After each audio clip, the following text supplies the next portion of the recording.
released Prime Minister. Oh, What happened? Prime Minister.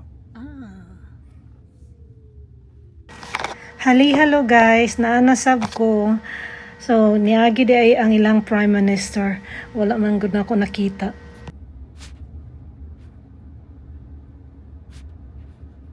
Yeah, so whenever the slaves were working all around the island in the sugarcane fields, sugar factories, so when they ran away, most of them went to the west coast of the island. Okay. Simply because they knew they came from that direction, from Madagascar, Africa, Yep. and they thought that from the west coast they could see Madagascar, Yeah. but it was too far. Ang story ani niyang iyang gi-topic sa mo karon about sa mga They slave. spotted Le Monde Martin, which is a World Heritage Site of UNESCO, 556 meters high.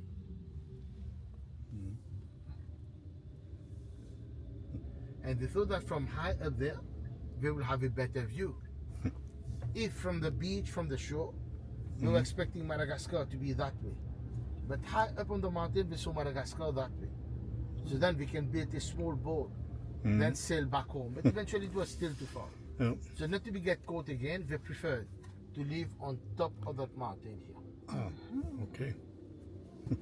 And then later, the British were heard that there were still some people living up there who were not aware that slavery has already been abolished. Kilometers.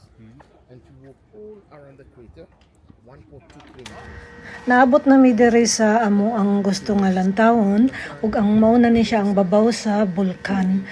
Una, wala jud ko kabalo nga mauna dahil niya ang baba sa bulkan ang amo ang gitindogan, no? Kay nangita pa man ko asa ang bulkan kay di na ko makita. Naaday mi sa kinaibabon sa bulkan.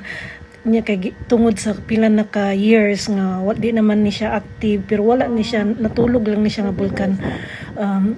Daghan na kay mga punuan ning tubo, no? Kanang kuan nga mga punuan nga makita ninyo mao na ang buho sa bulkan. So tuyok daw ana gihimo nilang murag exercisean nila ba mag-run, walking ingon ana. Mao na ang istorya ug daghan na kayo nanubo diha pong mga guaba.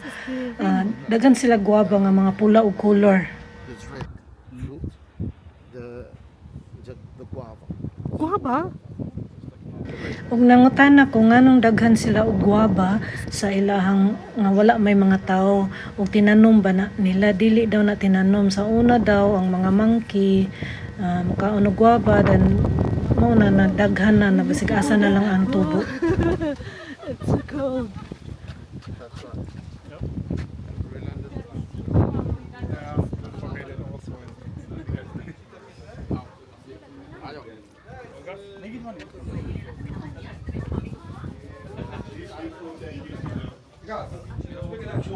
Bulkan na siya. Kami sa babaw sa bulkan, no? Dito ang lusutan sa sorry. So niagi sad mi sa ilang tea plantation nila, isa po ni sa ilang export nga product ang cha. So matud pa sa driver ang ilahadong mga mag-harvest sa ilang cha ba dili na daw mga batanon, mga idaran na daw kay ang mga batanon wala na daw sa field nag-work.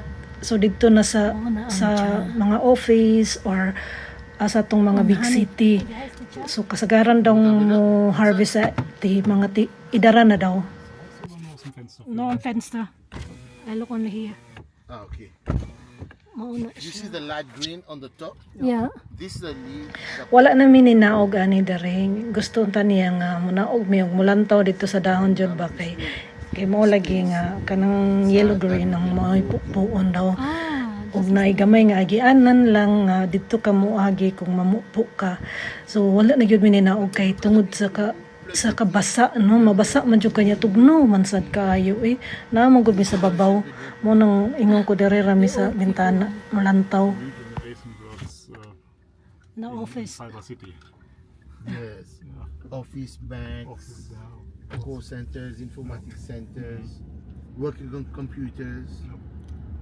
But it's really the use it with hands here, not machines also for getting Yeah, the tea? still. No?